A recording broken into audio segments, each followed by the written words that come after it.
अस्सलाम वालेकुम, आप देख रहे हैं सेठी से सवाल। मैं हूं सैयद आज शनाज, मेरे साथ मौजूद हैं नजम सेठी साहब। अस्सलाम वालेकुम। सर साहब, ऐसे में जब दुनिया में तीसरी आलमी जंग की दस्तक है और बादल मंडला रहे हैं, तो जो बड़ी पावर्स हैं उनकी नकलो हरकत को कीनली देखा जा रहा है। स्पेशली रशिया और चाइना जिस तरह आपस में राब्ता इस्टेब्लिश कर रहे हैं और जो बयानात दे रहे हैं, इसराइली हमले की मजम्मत कर रहे हैं, वो अपनी जगह पर अहम। लेकिन दुनिया की सुपर पावर अमरीका या अमरीका का सदर किससे मिल रहा है या क्या बातचीत कर रहा है, वो भी सिग्निफिकेंट है। और ऐसे में जिस मुलाकात का सबसे ज़्यादा डंका बज रहा है वो हमारे फील्ड मार्शल आसिम मुनीर साहब की अमेरिका यात्रा, और उसमें ये एक बड़ी मुलाकात है जिसकी रिपोर्टेडली पहले शेड्यूल की गई थी फॉर 45 मिनट्स, लेकिन ये एक्सटेंड कर दी गई फॉर 135 मिनट्स, यानी 2 घंटे तक ये बातचीत चली गई। ये इतनी अहम थी और कहा जा रहा है कि उसमें बाहमी दिलचस्पी के उमूर इस कदर दिलचस्प थे कि मीटिंग एक्सटेंड करना पड़ी। अब उस मुलाकात में जो शुरका थे वो भी अहमियत के हामिल हैं कि हमारे जो नेशनल सिक्योरिटी एडवाइजर हैं, हमारे DGIS भी हैं, आसिम मलिक साहब भी हमरा थे आसिम मुनीर साहब के, और दूसरी तरफ स्टीव विटकॉफ थे और मार्को रूबियो थे, और इनके साथ ये 5 लोग उस मीटिंग में मौजूद थे जिसमें मुख्तलिफ नौइयत के अमूर पर बात की गई। और उसके बाद अमेरिकन प्रेसिडेंट डोनाल्ड ट्रंप ने सहाफ़ियों के सवालों के जवाब भी दिए। इस एक मुलाकात की बहुत सी डायमेंशंस हैं जिस पे हम आज के शो में बात करने जा रहे हैं। हमारे डिफेंस मिनिस्टर ने भी उसके ऊपर तबसरा किया और उसमें उन्होंने थोड़ा बहुत हाइब्रिड मॉडल को भी टच किया और बताया कि इस मुलाकात की जो फादियत है वो हाइब्रिड मॉडल के लिए क्या है। लेकिन मैं आपसे ये जानना चाहूंगी, पिछले हफ्ते हम बात कर रहे थे इस जंग के तनाजुर में ही, और फिर विजिट पे भी हमने बात किया फील्ड मार्शल आसिम मुनीर साहब के। सो आप एक्सपेक्ट कर रहे थे कि ये मुलाकात होगी और ऐसे होगी कि 45 मिनट से 135 मिनट तक रिपोर्टेडली चली जाए, और फिर आपको इससे मुलाकात से सरप्राइज हुए या आपको शॉक मिला? 1 2 3 सवाल पूछ लिया आपने। एक ये कि मैं सरप्राइज था कि नहीं, दूसरा ये कि मेन्यू क्या था। वो तो चस्के बात के लिए। ये है कि अच्छा चलो, बात ये है कि यस आई थिंक जब ये अनाउंसमेंट हुई कि जनरल साहब जो है वो वाशिंगटन जा रहे हैं और वहाँ उनकी मुलाकात ओवर लंच होगी विद द अमेरिकन प्रेसिडेंट, तो yes I think we were all surprised. और शायद हमने जो सिग्नल्स इससे पहले हो रहे थे वो हमने पिकअप नहीं किए, मगर ये बहुत खुफिया तौर पे ये सारे सिग्नल्स भी, सिग्नलिंग तो हो ही नहीं रही थी। अब ख्वाजा आसिफ कहते हैं कि जी इसकी तैयारियां तो काफ़ी अरसे से हो रही थी और इनको ये पता था। मैं नहीं समझता दिस इज़ करेक्ट। ये सवाल ये है कि हमारी तरफ से ये रिक्वेस्ट थी कि हमारे आर्मी चीफ को मिला जाए, या उनकी तरफ से कुछ पेशकदमी थी कि we want to meet with your army chief. This is not clear, but एक तो चीज़ें बड़ी क्लियर हो रही हैं, उस वक्त नहीं क्लियर थी। एंड आई मस्ट कन्फेस मुझे भी क्लियर नहीं थी। जब DGIS साहब को NSA बनाया गया तो उस वक्त यही कहा गया था कि क्योंकि ये रिटायर होने जा रहे हैं कुछ अरसे के बाद, तो उसके बाद NSA की भी जरूरत पड़ेगी, तो कंटिन्यूटी होनी चाहिए, तो इसलिए हमने इनको लगा रहे हैं। तो इसके ऊपर कुछ दो राय नहीं थी। It was a very good option, क्योंकि इन्होंने पहले भी अमेरिकन एडमिनिस्ट्रेशन के साथ तल्लुकात बनाए थे और अच्छे तल्लुकात बनाए थे, और इनकी तारीफें हो रही थी पेंटागन में भी और स्टेट डिपार्टमेंट में भी। मगर ये जब अनाउंसमेंट आई कि FM की प्रमोशन हो रही है आर्मी चीफ की, तो उस वक्त भी सोचा कि हाँ जंग जीते हैं, डिजर्व्स इट, तो कोई ऐसी बात नहीं है, अच्छी बात है, चलो बना दें, वेरी गुड। मगर ये नहीं सोचा कि इसके पीछे शायद कुछ और सोच भी हो। अब जब हम नज़र दोहराते हैं तो लगता ऐसे है कि जब ये बात हुई होगी कि आर्मी चीफ की मीटिंग करनी है हमने प्रेसिडेंट के साथ, तो दूसरी तरफ से सवाल ये खड़ा होगा कि किस हैसियत में, क्योंकि जनरल साहब है and president doesn't meet army chiefs like this, he only meets heads of state and he only meets prime ministers and presidents.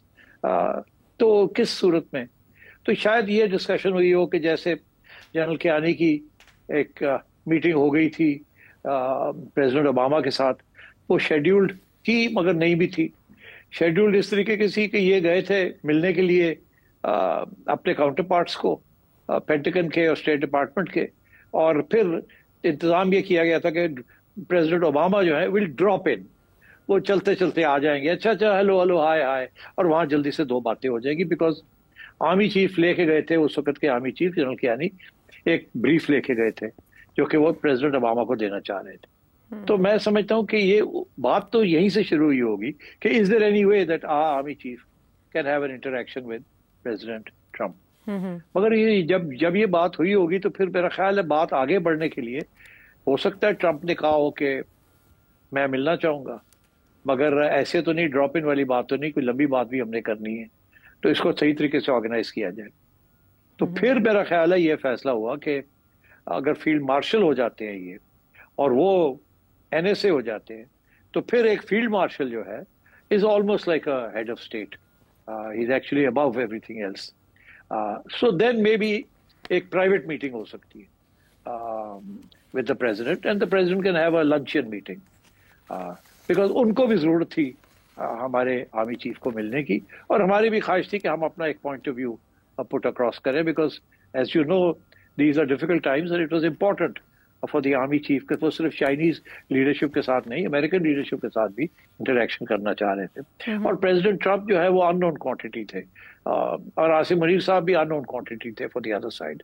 So I think इस किस्म की बात चली होगी, जहां फिर ये जाके बात बन गई कि उन्होंने कहा जी ठीक है हम इसको प्राइवेटली बुला लेते हैं फॉर लंच। इसीलिए आपने देखा कि किसी गाड़ी के अंदर झंडा लहराते हुए ये नहीं गए टू द पोच जहां वो उतरते हैं बाकी प्रेसिडेंट्स एंड प्राइम मिनिस्टर्स। ये he went up the stairs like private guests do, और अनऑफिशियल विजिटर्स। आपको याद नहीं है, मुझे याद है कि कारगिल के बाद जब नवाज शरीफ साहब मिलने गए थे to president Clinton on July the 4th I think it was, जब उनकी छुट्टी का दिन था, यहाँ इमरजेंसी थी, और नवाज शरीफ साहब भी सीढ़ियाँ चढ़ के गए और सीढ़ियाँ चढ़ के उतरे। और इनफैक्ट मुझे अभी तक याद है कि जब उतरे थे तो बिल्कुल वहाँ 2-3 लोग ही थे उनको रिसीव करने के लिए, और ये गाड़ी में बैठे और बाहर गाड़ी सड़क पे थी एक किस्म की। सो मतलब है कि ये भी उसी किस्म की सिचुएशन थी। They wanted to have a chat but not as head of state because he is not head of state, but at the same time एक कुछ इंपॉर्टेंट डिस्कशंस करनी थी। हमारी तरफ से मेरा ख्याल है ये इंपॉर्टेंट डिस्कशन करनी थी about the system that we have, about Imran Khan की democracy, stability and so on. And उनकी तरफ से भी मेरा ख्याल है कुछ रिक्वायरमेंट्स थी, स्पेशली ये इंडिया पाकिस्तान वाली बात, क्योंकि जनरल साहब की तारीफ डोनाल्ड ट्रंप ने की थी कि he is a good strong leader, उन्होंने मेरी बात मानी, सीज फायर किया and so on and so fourth. तो मेरा ख्याल है, मगर उनकी तरफ से मेरा ख्याल है और भी इम्पोर्टेंट बात करनी थी, and I think we can discuss that as we go forward कि वहाँ फिर क्या बातें हुई। इसीलिए जब आपने शुरू में तस्वीरें देखी तो उसमें मोहसिन नकवी साहब भी नजर आ रहे थे आपको, इंटीरियर मिनिस्टर, और बट बाद में जो खबरें आई हैं वो यही हैं कि लंच के ऊपर ये 5 लोग थे, 2 हमारी तरफ से FM साहब और DGISI ऑब्लिक NSA साहब, और उनकी तरफ से तीन थे, I think the president Trump and their NSA secretary and the other gentleman ji, Steve Witkoff ji, for Middle Eastern affairs के लिए रिप्रेजेंटेटिव। जी जी, तो ये बड़ा इंपॉर्टेंट है स्टीव विटकॉफ का होना वहाँ Middle East. My sense is as we go forward we can ask me, we will discuss कि ये हुआ क्या। So it was quite planned and as they went along the planning took place.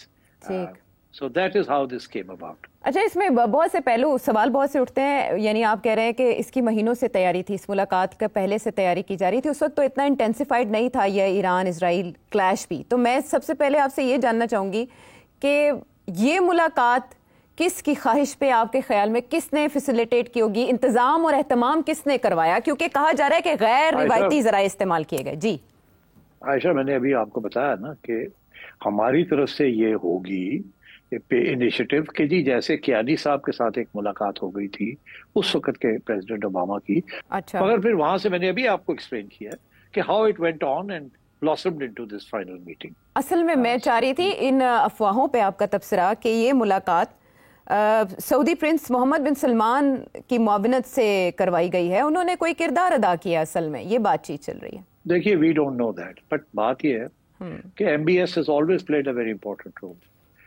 इससे कोई शक ही नहीं है, एंड ये बिल्कुल पॉसिबल है। आई डोंट नो कि MBS ने भी कहा हो कि मिल लें, हमें कहा हो कि मैं करता हूँ, जैसे मैंने आपसे कहा कि इन्होंने इनिशिएटिव लिया था कि हमारी भी मुलाकात होनी चाहिए, तो उस सिलसिले में जरूर MBS को इन्होंने टच किया होगा।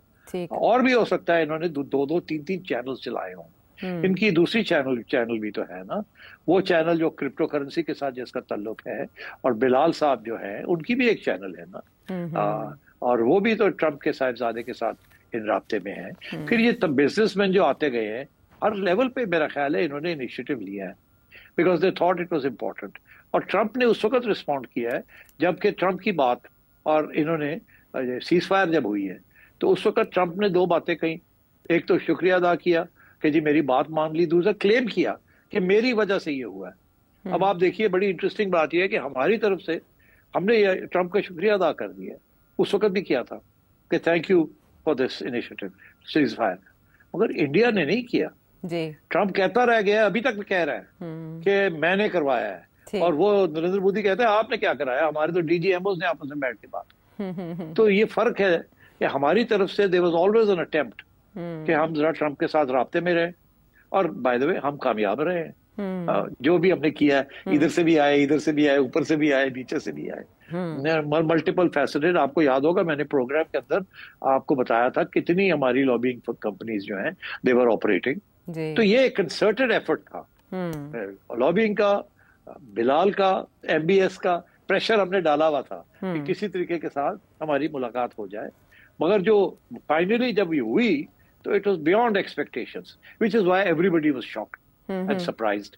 और हमारी तरफ से हैप्पीली वाह वाह मजा आ गया, और इंडिया की तरफ से उनकी वो तो मेल्ट डाउन हो गया वहां, तो क्या होया कि साढ़े नाल हाथ हो गया जी, उल्टी पड़ गई सब तदबीरें। अभी तक तो ऐसा ही चल रहा है। इंडिया के कॉन्टेक्स्ट में भी बहुत अहम सवाल मेरे पास है, लेकिन जैसे ख्वाजा आसिफ कह रहे हैं कि ये ताल्लुकात की 78 साल की तारीख में सबसे अहम मोड़ है।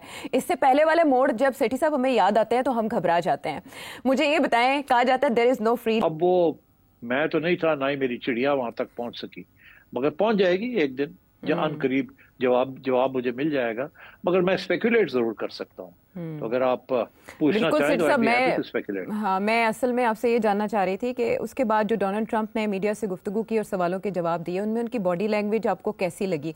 उन्होंने ताउन मांगा होगा पाकिस्तान से या मशवरा मांगा होगा, एक्सपर्टीज मांगी होंगी? क्योंकि आसिम मुनीर साहब फील्ड मार्शल के ओहदे तक एलिवेट हुए उस जंग के बाद जो चाइना के ताउन से जीती गई फजा में। अब कहा जा रहा है कि इसमें चाइना डिस्कस हुआ होगा, काउंटर टेररिज्म डिस्कस हुआ होगा, क्रिटिकल मिनरल्स डिस्कस हुए होंगे, और इसके अलावा कश्मीर पे भी शायद बात हुई हो। तो मैं आपसे जानना चाहूंगी कि वो 45 मिनट से लेकर 135 मिनट तक चलने वाली मुलाकात में क्या क्या चीजें ज़ेरे बहस आई होंगी, और पाकिस्तान क्या एक्सपेक्ट कर रहा होगा अमेरिका से, और अमेरिका ने क्या मांगा होगा? देखिए, हमारी तरफ से तो ऑब्वियस है ना कि हमने क्या कहा होगा।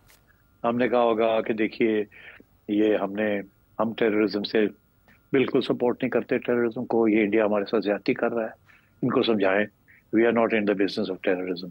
हमने बंद कर दी है FATF वगैरह। Kashmir is an outstanding issue, अगर आप हमारी हेल्प कर सकते हैं wonderful, it's a perfect way to get the Nobel prize. थोड़ी सी ये भी दाद भी दे दी होगी कि करो कुछ करो, ब्राइब किस्म की नोबेल प्राइज। मगर मुख्तलिफ छोटी मुलाकात है ना, ये कोई लंबी तो नहीं है 4 दिन की, तो you have to raise the points and move on. तो कश्मीर की बात भी हमारी तरफ से हुई होगी, and on the question of terrorism हमने नहीं किया। डोनाल्ड ट्रंप ने ज्यादातर ऐसे नॉट किया होगा, मैं सुन रहा हूँ आप क्या कह रहे हैं। उसके बाद कश्मीर की बात की होगी, यस मैं सुन रहा हूँ आप क्या कह रहे हैं। कोई उसने कमिटमेंट नहीं की होगी कि मैं ये करूंगा, मैं वो करूंगा, मगर सुन ली होगी हाँ, इंडिकेटिंग कि I understand what you are saying and I will see what I can do, but not in so many words. मैं तो चाहता हूं, but you know it's a difficult question, so we'll see as it goes. ऐसे diplomacy में बात होती है, कोई कमिटमेंट नहीं होती, बट यू इंडिकेट लाइंस। इसी तरीके के साथ वो रेयर मिनरल्स की बात हमने की होगी कि वी आर रेडी, आप आए, अमेरिकन ये तो नहीं कि आप आए, अमेरिकन फॉरेन इन्वेस्टर्स को भेजें, वी आर रेडी। हमने तो कानून भी बना लिए टू फैसिलिटेट ऑल दिस, तो प्लीज आप आए। क्रिप्टो करेंसी की भी बात कर दी होगी, हमने तो पहला कदम भी उठा लिया, अभी तो किसी और ने नहीं किया, हमने तो कर लिया। वी आर ऑल, हम तो चाहते हैं ये हो, ये तो नहीं कहना ना कि आपके बंदे आए या आपका भी कोई जाती इंटरेस्ट हो। इसी तरीके के साथ आपने जो जिक्र किया जो कि जी हमारा कोई इंडिया के साथ अगर आप कुछ कर सकते हैं तो करें, वीड बी हैप्पी, और इंडिया को रिस्ट्रेन करें, क्योंकि इंडिया ने जो नई डॉक्ट्रिन बनाई है ये सारी बातें जो है ना, ये 5 मिनट के अंदर, 10 मिनट के अंदर, या 10-15 मिनट के अंदर, ये हमारी तरफ से ये बातें सारी 1 2 3 4 5 6 ये बातें हो जाती हैं। ठीक। और ये कि हमारा सिस्टम अब स्टेबल हो गया है, हम आइन के मुताबिक सब कुछ है, हमारी जुडिशरी साथ है, कॉन्स्टिट्यूशन तकड़ी है, पार्लियामेंट चल रही है, and we are in charge and we are fine, stable, Pakistan stable है। इसीलिए तो IMF भी आ गई है, वर्ल्ड बैंक भी आ गया, and thank you for your support and so on. और ये जो ये सारी बातें आपने कर दी होंगी to give a rosy picture and also to welcome initiatives by Trump. अब ट्रम्प ने क्या कहा वो, ट्रम्प का क्या इंटरेस्ट इस वक्त, क्या इंटरेस्ट था? एक तो ये था कि अभी उनके लिए इंडिया प्रॉब्लम बना हुआ है, क्योंकि उन्होंने कोशिश एक और चालाकी की थी अभी, जो मैंने सुना है कि उन्होंने नरेंद्र मोदी को भी इनवाइट कर लिया था कि आप आ जाए। ये नहीं, लंच पे नहीं इनवाइट किया, मगर उनकी शायद कोशिश ये थी कि अगर नरेंद्र मोदी भी व्हाइट हाउस का चक्कर लगा ले तो एक्सीडेंटली पकड़ के, हाथ पकड़ के ना, तो ये ले जाएंगे और बैठा देंगे और कहेंगे लो देखो मैंने बैठा दिया सबको इकट्ठा, और एक और ड्रामा कर देंगे। तो मेरा ख्याल है इंडियंस को पता था कि इस किस्म का ड्रामा शायद कर दे, और इसीलिए फिर नरेंद्र मोदी ने नहीं गए।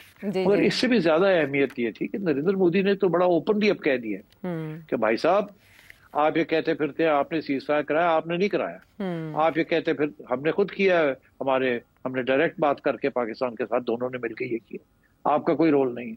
फिर उन्होंने ये भी कह दिया कि जी आप कहते फिरते हैं कि ट्रेड के ऊपर तो बात ही कोई नहीं हुई, आपने कुछ कहा था, मैंने तो आगे से कहा ही कुछ नहीं जी। तो उन्होंने तो इसके जो 3 सेंट्रल प्लैंक्स थे कि कश्मीर की बात, केड़ी कश्मीर की गल, ट्रेड कोई ट्रेड तुसी गल की, असी तो गल ही नहीं की, एंड थर्ड ये सीज़फायर आप कैसे कहते हैं आपने करवाई है।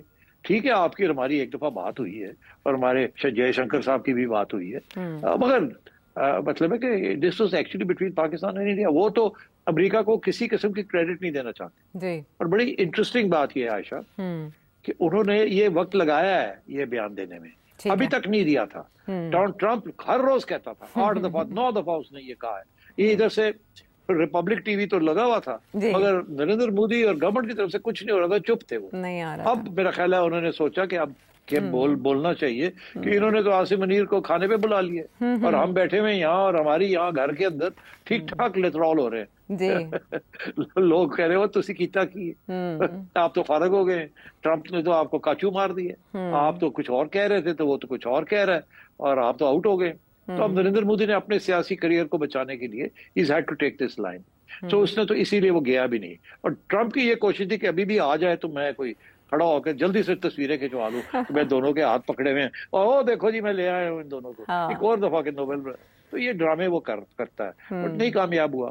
बट डेफिनेटली हमें जो उसने पैगाम दिया है, अब मैं उसकी तरफ जाता हूँ जी। आई थिंक उसने आपको बताया है कि हम नहीं इजाजत दे सकते to make a nuclear programme, और we are too far committed, और हम जंग नहीं चाहते ईरान में, मगर ईरान अगर हमारे टारगेट्स को अटैक करेगा तो फिर हम वी विल अटैक, हम डायरेक्टली इन्वॉल्व हो जाए। हम आपको ये बता रहे हैं अच्छा कि, और वही बात जो पब्लिक में वो कहता है मैंने अभी फैसला नहीं किया, मगर सारे हथियार और जहाज और सब कुछ भेज दिया वहां लड़ाई करने के लिए, जंग करने के लिए जी। और अभी सिर्फ ये इतनी बात पे रुका हुआ है कि कह रहा है कि हम करेंगे उनके attack on their nuclear program को हम नहीं रखेंगे, मगर अगर उसके बाद ईरान ने हमें अटैक किया हमारे बेसिस को या हमारे 7-8 मुल्कों के अंदर जो हमारे एसेट्स हैं, तो फिर we will get directly involve. अभी तो वो सिर्फ directly involve in the war against Iran नहीं कर रहे, अभी they may get involve in the war against the nuclear programme, which means कि वो जो 2-3 न्यूक्लियर साइट्स हैं उनको हैवी B2s के साथ अटैक करे, और इजराइल को और भी फैसिलिटीज दें कि वो कंटिन्यू करे their attacks on the nuclear facilities. इसीलिए वो टैंकर्स भेजे हैं वहाँ, और इसीलिए कुछ और फाइटर जेट्स भेजे हैं ताकि इजराइली जो है वो खुद कर सके, एंड अमेरिका उनको फैसिलिटेट करे। बिकॉज आप छुपी हुई बात तो नहीं है, America is aiding Israel with weapons, और पूरी list of the weapons that America is giving them, और अभी दे रहे हैं, and also this refuelling tankers जो उन्होंने भेजे। तो इसका यही मतलब है कि basically first stage the Israelis will use them to knock out, and अगर ईरान ने अटैक किया on any American interest and assets, कोई भी एक आध मिसाइल भी चली गई, Donald Trump will use that excuse to go move it directly, and that is the threat. और पाकिस्तान को ये कहा है कि आई नो कि देखो ना ये क्या कर रहे हैं, ये है वो है, और आपको भी हम बता रहे हैं कि this is that moment where we need our friends to stand with us.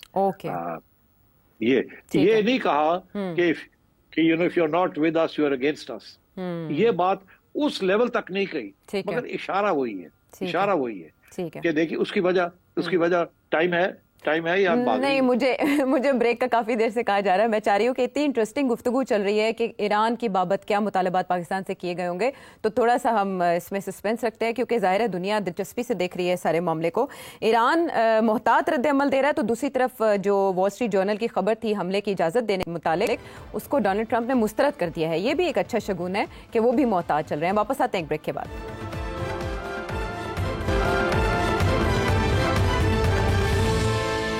Welcome back. सेठ साहब, आप बता रहे थे कि ईरान से मुतालिक पाकिस्तान से क्या कहा गया होगा, और बहुत इंपॉर्टेंट कोई इसका पहलू आप बताने वाले थे। तो सबकी निगाहें इसलिए भी हैं कि ईरान से मुतालिक अमेरिका क्या चाह सकता है पाकिस्तान से? नहीं, मेरा ख्याल है, देखिए आपने एक बात देखी कि हमारी पार्लियामेंट के अंदर भी और पार्लियामेंट के बाहर भी काफी स्ट्रॉन्ग आवाजें आई हैं अगेंस्ट इजराइल। हमारे अपने मिनिस्टर्स हैं और कुछ नून लीग के लोग हैं जो बाहर बैठे हुए हैं, कुछ अंदर बैठे हुए हैं। बड़ी स्ट्रॉन्ग कंडेमनेशन आई है। मेरा ख्याल है ये नोट की जा रही होगी, बिकॉज और नोट इजराइल करता है और फिर आगे पास ऑन करता है कि ये ना हो कि ये जो आवाज़ें स्ट्रॉन्ग आ रही हैं ये कोई और प्रॉब्लम ना क्रिएट कर दे for America. And so therefore I think इस किस्म की भी हिदायत दी होगी इन अ वेरी इनडायरेक्ट वे कि इस वक्त हम जो करने जा रहे हैं उसकी ये जस्टिफिकेशंस हैं और हम आपको बता रहे हैं we taking you into confidence and we expect that क्योंकि जो हम करने जा रहे हैं वो सही है, तो वी एक्सपेक्ट कि आपकी तरफ से कोई नेगेटिव चीज़ नहीं आएगी, नंबर वन। नंबर टू, हम तवक्को ज़्यादा नहीं करते कि हम आपसे कुछ इमदाद चाहते हैं, but we don't want any interference verbal और otherwise, because then we'll see हमारे दोस्त कौन है और कौन नहीं है। अभी हमने फैसला नहीं किया, मगर अगर हम करते हैं तो वी एक्सपेक्ट कि हमारे दोस्त हमारे साथ खड़े होंगे। इस किस्म की बात की होगी to give a clear indication to the to general sitting there कि ज़रा ये जो आपके पार्लियामेंटेरियंस हैं, जो पॉलिटिशियंस हैं, इनको ज़रा रोकें। Not in so many words but इशारा यही होगा, क्योंकि मैंने खुद देखा है कि 2-3 बड़े स्ट्रॉन्ग स्टेटमेंट्स आए हैं। ख्वाजा आसिफ का रिकॉर्ड पे है सेठी साहब, और वो रजा पहलवी को निशाना बना रहे हैं जो वहाँ रजीम चेंज के मौजू उम्मीदवार तस्वुर किए जा रहे हैं। तो इस कॉन्टेक्स्ट में आप बात कर रहे हैं कि रजीम चेंज के लिए पाकिस्तान का कोई किरदार हो सकता है ईरान में? देखिए, ये तो उसने नहीं कहा होगा कि हम रजीम चेंज के लिए जा रहे हैं, मगर सबको पता है कि दैट इज द ऑब्जेक्टिव, कि रजीम चेंज इज द ऑब्जेक्टिव। उसके बगैर America and Israel can never rest assured कि ये न्यूक्लियर प्रोग्राम रिवाइव नहीं होगा एंड सो ऑन। देखिए ना, उनका तो बड़ा स्ट्रेट फॉरवर्ड, उन्होंने रजीम चेंज हर जगह पे करा दी है। उन्होंने लिबिया में करा दी है, उन्होंने सीरिया में करा दी है ठीक, उन्होंने पैलेस्टाइन के अंदर कराने की कोशिश की है, एलिमिनेट करने की कोशिश की है एंड सो ऑन। तो अब वो वक्त तो था कि अब ईरान में they want regime change in Iran, because उनका ख्याल था कि ईरान ये सब चीज़ों के पीछे है, and that was a fact, a proxies थी in many ways for Iran। तो इसलिए Iran was the ultimate target, and I think अभी वो सबको क्योंकि उनके बड़े असासे हैं मिडिल ईस्ट के अंदर, और अगर ईरान ने उन असासों को अटैक किया तो फिर और भी मसला बन जाएगा, बिकॉज वो सारे असासे जो है इनके मुस्लिम ममालिक में हैं, तो फिर पाकिस्तान के लिए बड़ा प्रॉब्लम बन जाएगा। अगर सऊदी अरेबिया या यूएई या कुवैत या बहरीन या कतर इन चीज़ों के ऊपर ईरान ने अटैक कर दिया बिकॉज अमेरिकन एसेट्स हैं वहाँ, तो then we will be in a very difficult situation कि हम कहाँ खड़े हैं फिर, अगर सारे ये सब के ऊपर ईरान अटैक करता है और फिर काउंटर अटैक आती है तो फिर वेयर आर वी, हम कहाँ स्टैंड। तो आपको याद होगा कि एक वक्त था जबकि MBS ने हमसे इमदाद मांगी थी अगेंस्ट द हुथीज जी। उस वक्त नवाज शरीफ साहब की हुकूमत थी आखिरी स्टेजेस। और मेरा जो अंडरस्टैंडिंग है कि नवाज शरीफ साहब का ये ख्याल था कि सऊदी अरेबिया को हम ना नहीं कर सकते, मगर इमरान खान साहब बाहर बैठे हुए थे और उनका बड़ा सख्त प्रेशर था। तो सवाल ही पैदा नहीं होता कि हम इन्वॉल्व हो जाएं। और पार्लियामेंट के अंदर काफी शोर पड़ा तो मियाँ साहब पीछे हट गए। और वो MBS ने वो बात भूली नहीं। उसको ये भी याद था कि मियाँ साहब पीछे हट गए, ये भी याद था कि इमरान खान ने पीछे हटवाया था। तो उसके फिर कॉन्सिक्वेंसेस होते हैं ना। और ये भी मैं आपको कह दूं कि नून लीग के जाती तौर पे जो शरीफ फैमिली के जो तल्लुकात थे पहले सऊदी रेजीम के साथ, उस किस्म के तल्लुकात नहीं है इनके MBS के साथ। वो पहले जो तल्लुकात थे with the earlier regime, earlier ruling family, वो उस किस्म के नहीं है इधर। और इस किस्म की मिसअंडरस्टैंडिंग्स भी हैं और इश्यूज भी हैं। बहरहाल एनीवे, सो मैं ये कह रहा हूँ आपसे कि इस किस्म की बातें हुई होंगी वहाँ, क्लियर इंडिकेशंस दी गई होंगी ट्रम्प साइड। अब हमने क्या कहा, मैं नहीं समझता कि हम कोई ऐसी बात कर सकते थे जिसके साथ जो वो कह रहा था उसको हम डिनाई करते। हमने सुन ली होंगी, कहीं हमने हाँ में हाँ मिला दी होगी, कहीं रीअश्योरेंस दे दी होगी और कहीं चुप कर गए होंगे सुन के, ताकि ये रिकॉर्ड पे ना आए। कोई ऐसी बातें भी होती है। But as far as Trump is concerned, उसने जो भी पैगाम देना था वो दे दिया होगा। ये सारे जंग के जो थिएटर है, इसके अंदर आर्टिलरी शेल्स और मिसाइल्स का शॉर्टेज है ना सब साइड्स में। यूक्रेन गवर्नमेंट के पास भी, सोवियत यूनियन में भी, पाकिस्तान में भी इतने नहीं है, और ईरान में भी। कल को ये हो सकता है ईरान टर्न्स टू पाकिस्तान से हमें ये दे दें, हमें ये दे दें, तो फिर हम क्या करेंगे? हम देंगे या नहीं देंगे? देते हैं तो अमेरिका जो है उसको पता चल जाएगा आपने दिया है, तो फिर आसमान गिरने की इम्कान होगा आपके ऊपर। और अगर आप नहीं देते तो फिर ईरान इसको कभी नहीं भूलेगा। तो ये इस किस्म के प्रॉब्लम्स आगे आने वाले हैं। You will be put in a difficult situation one way और द अदर। तो अब क्या है कि आप इसराइल के खिलाफ तो बहुत बातें कर सकते हैं, मगर जब अमेरिका कोई एक्शन लेगा तो फिर आप क्या करेंगे? आप वही करेंगे जो कि यूनाइटेड नेशंस में जो छोटी मोटी आप बात कर सकते हैं अलॉन्ग विद द अदर्स, वो करेंगे, मगर इससे ज्यादा आप नहीं कर सके। ये जो मीटिंग है, ये मीटिंग मैं समझता हूँ this meeting will tilt the balance in the favor of President Trump, not in favor of Pakistan. मगर वो बात की बात है, अब देखना ये है कि हम इसको हैंडल कैसे करते हैं शॉर्ट टर्म में और लॉन्ग टर्म में। बिकॉज ऑलवेज अमेरिका के साथ बैठना जो है उसके बहुत हेवी कॉस्ट्स होते हैं। एंड इवेंचुअली अमेरिका जब काम अपना करवा लेता है तो उठ के चला जाता है।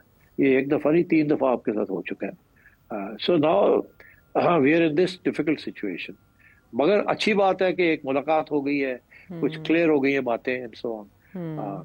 और so I think that's where we are right now. ठीक है, और इसके और भी बहुत सी डायमेंशंस हैं, लेकिन क्या कोई खुफिया डायमेंशन भी है इस मुलाकात की जो अभी तक बताई नहीं जा रही या छुपाई जा रही है? इस पर बात करेंगे सेठी साहब से एक ब्रेक के बाद।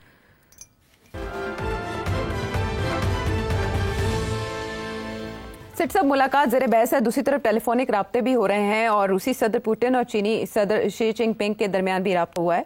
और पुतिन ने यह भी बताया कि ईरान ने रूस से फौजी मदद की दरख्वास्त नहीं की। आपने कहा कि अगर ईरान पाकिस्तान से मदद चाहेगा तो मुश्किल, पाकिस्तान एक टफ सिचुएशन में होगा। मीनवाइल ये मुलाकात और ईरान जंग में रशिया और चाइना का किरदार, keeping Pakistan in view as well, आप डायसेक्ट कैसे करते हैं सिचुएशन को? जी हाँ, बड़ी मुश्किल सिचुएशन है फॉर एवरीवन, पाकिस्तान के लिए स्पेशली। देखिए, जब ये मुलाकात हो रही है, अब मुझे नहीं पता टू व्हाट एक्सटेंट पाकिस्तानियों ने चाइनीज को इन कॉन्फिडेंस लिया है कि नहीं लिया। मेरा ख्याल है, उम्मीद है कि लिया होगा, कि हम चाह रहे हैं कि अमेरिका के प्रेसिडेंट के साथ मिलें and we are keeping you informed, और हम ये इश्यूज खड़ा करना चाहते हैं। और यहाँ तक कि मेरा ख्याल है कि अगर इनको मौका मिलेगा तो जो भी बातें वहाँ हुई हैं, they would be well advised to convey all that to the Chinese. इस वक्त आप बड़े खतरनाक मोड़ पे खड़े। इस तरफ चाइना की आप हेल्प ले रहे हैं for your security and for your defence, उस तरफ आप अमेरिका की हेल्प ले रहे हैं for your resources, for your economic wellbeing. तो you are dependent on both. और अगर आपसे गलती होगी ना, एक टिल्ट इधर चली गई या उधर चली गई, तो you will lose the trust and support of the other. और स्पेशली जब अमेरिका और चाइना जो है, they are not just competing, they are in confrontation at some level or the other. तो मैं ये समझता हूँ कि this is a very dangerous situation, sensitive and dangerous, and it will depend on आप कैसे ये समुंदर जो है, इसके जो तूफान इसमें जो खड़ा हो रहा है, इसको कैसे आप ट्रेवर्स करेंगे। बड़ी सटलिटी रिक्वायर होगी, बैलेंसिंग एक्ट्स रिक्वायर होंगे, कॉन्फिडेंसेस लेने की जरूरत पड़ेगी, और बड़ा तरीके के साथ डिप्लोमेटिकली आपको स्टीयर करना पड़ेगा। You don't want to antagonise Iran, you don't want to antagonize China, you don't want to antagonize America. America wants some support from you. China does not want you to tilt over towards America, and Iran wants as much support as it can get from you. अभी आपने देखा नहीं, Iran की parliament के अंदर आपकी तारीफें हो रही थी जी, शुक्रिया तो पाकिस्तान। आपका क्या ख्याल है? आपका क्या ख्याल है इजराइल के अंदर उसको कैसे देखा जा रहा था, या अमेरिकन व्हाइट हाउस में उसको कैसे देखा जा रहा था? तो you know, these are all things that you have to be very careful about. So I think keeping the Chinese informed, in confidence, and keeping the Americans a little bit at arm's way without sort of pushing them away will require a lot of dexterity. अच्छा, इतनी complex situation का तो जो मंतकी हल वो यही दिखाई देता है कि किसी तरह से जंगबंदी हो जाए। सिट साहब, तबसरे ये भी आ रहे हैं कि डोनाल्ड ट्रंप पूरा इरादा रखते थे कि वो इसराइल का साथ देंगे और जंग में कूद जाएंगे, लेकिन इस मुलाकात ने थोड़ा डाइवर्ट किया या उन्हें सोचने पे मजबूर किया, जिसके बाद उन्होंने वॉल स्ट्रीट जर्नल की इस खबर की भी तरदीद कर दी। डू यू थिंक कि ऐसा हुआ होगा, ऐसा कोई मशवरा दिया गया होगा या ऐसी कोई बात की गई होगी? मीनवाइल जो फ्रांस का, बरतानिया का इस सिलसिले में किरदार है, जर्मनी का इस सिलसिले में किरदार है, आप उसको कैसे देख रहे हैं? किस तरह से बादल डिफ्यूज हो सकते हैं सिचुएशन के कि जंगबंदी की तरफ बात जाए? एक दो दिन में आप समझते हैं कि कोई फैसला कौन पेशरफ्त होगी? देखिए, ईरान का कहना है कि अगर वो मीटिंग हो जाती ट्रंप के साथ तो शायद वो अग्री कर जाते हैं ना फॉर्मूला दैट सेटिस्फाइड बोथ, मगर वो मीटिंग नहीं हुई। उसके बाद इसराइल ने सबटाज कर दिया उसको एक दिन पहले। हाँ, और डोनाल्ड ट्रंप को पता था, उससे सपोर्ट किया। अभी भी सिचुएशन उसी किस्म की है। डोनाल्ड ट्रंप सपोर्ट कर रहा है इसराइल को, पुश कर रहा है राइट टिल द एंड कि हम आ रहे हैं, फिर भी नहीं, अभी आया नहीं मगर कह रहा है हम आ रहे हैं। उधर से कह रहा है यूरोपियंस को, और मेरा ख्याल है पाकिस्तान को भी कहा होगा कि आप उनको समझाएं, टाइम अभी भी थोड़ा सा रह गया है कि जो हम कहते हैं वो कंसीड कर दें, नहीं तो फिर we will go for war. और इसीलिए यूरोपियंस भी डेस्परेट हो गए, वो भी नहीं चाहते, नोबडी वांट्स वॉर। ट्रंप की अपनी कंस्टिट्यूंसी जो है मेक अमेरिका ग्रेट अगेन वाली, वो भी नहीं चाहती वॉर हो। ट्रंप खुद नहीं चाहता, मगर eight the same time Trump जो है वो चाहता है जो कुछ भी हो वो ऐसे लगे कि ट्रंप की कामयाबी है, ट्रंप की सक्सेस है, नॉट इजराइल सक्सेस और ईरानियन सक्सेस। तो इस कश्मकश में डिप्लोमेसी भी एक तरफ चल रही है, वॉर भी चल रहा है, और फर्दर अमेरिकन इंटरवेंशन की भी बात हो रही है। वो लेके आ रहा है राइट टू द ब्रेक। अब ये जो सारे जहाज भेज दिए हैं और ऑयल टैंकर्स भेज दिए, जाहिर है कि अगर ये ना भेजता तो शायद इतनी बड़ी थ्रेट ना होती।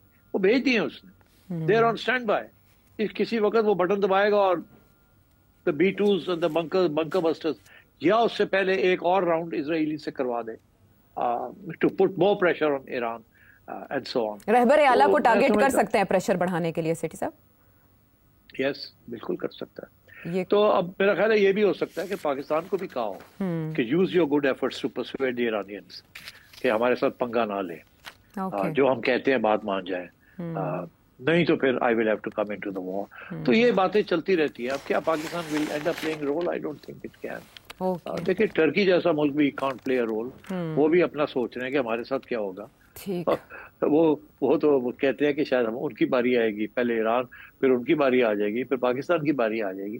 लोग तो वहां तक पहुंच गए, मगर अभी ईरान के अंदर क्या होने जा रहा है, that's a very major development. अगर वो ये रिजीम चेंज से काम नहीं सेटल करते तो then my sense is that this war will continue and you will see American assistance to various opposition groups and also to secessionists, because secession के तो कुर्द भी हैं, बलोच भी हैं, और लेफ्टिस्ट भी हैं, और छोटे मोटे एनक्लेव्स के अंदर भी आज़ादी की तंजीमें हैं वहाँ। तो अगर ईरान को उन्होंने फैसला ये किया कि रजीम चेंज भी करनी है और फिर पार्टीशन भी करना है ताकि ये खत्म ही हो जाए इतना बड़ा ईरान का जो इश्यू है, और इसको घेर लिया जाए विद अदर स्टेट्स, तो उससे तो आपको बलोचिस्तान भी है, ईरानियन बलोचिस्तान, सिस्तान वाली बात भी है, फिर कुर्दों का इश्यू है, और टर्की पागल हो जाएगा, इधर पाकिस्तान पागल हो जाएगा।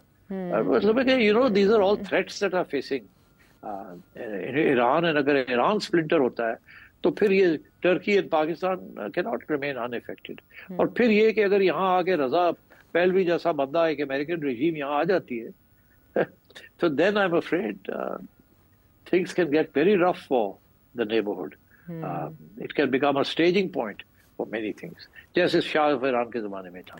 जी ठीक है, वो आपने समोदी आखिरी कमेंट में सिचुएशन को आलमी सतह पर जो खलबली मची है उसके तनाजुर में president of the United states और फील्ड मार्शल के दरमियान होने वाली मुलाकात के मुहर्रकात और मुज़मरात क्या हैं, ये तबसरा आपने जाना। सेठी साहब का कोई सवाल आपके जहन में हो? आने वाले शोज़ में इसके और डायमेंशंस पर भी होती रहेगी बात। अगले पर आते हैं।